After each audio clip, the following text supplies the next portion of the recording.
ఈ కాకినాడ పట్టణానికి రావాలి అనే ఉద్దేశంతో వచ్చాను.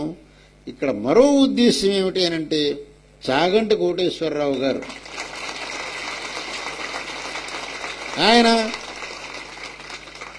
అనేక మంది వేలాది మందికి రామాయణ భారత భాగవతాదులను చెబుతూ అందరినీ సన్మార్గంలో పెట్టడానికి ప్రయత్నిస్తున్నారు.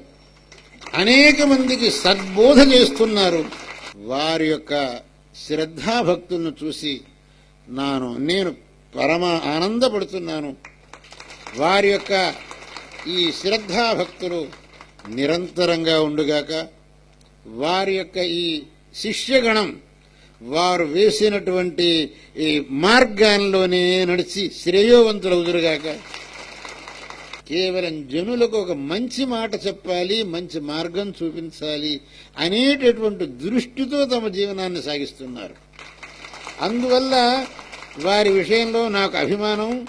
ఆ అభిమానంతో నేను ఇక్కడికి రావటం జరిగింది. ధర్మ మార్గంలో పోయేటటువంటి ప్రేరణను సదా ఇచ్చుగాక, అందరూ ధార్మికులవుదురుగాక అనేటటువంటి ఆశీర్వాదం చేస్తూ భగవంతుడు మీకు అదే విధంగా అనుగ్రహించుగాక.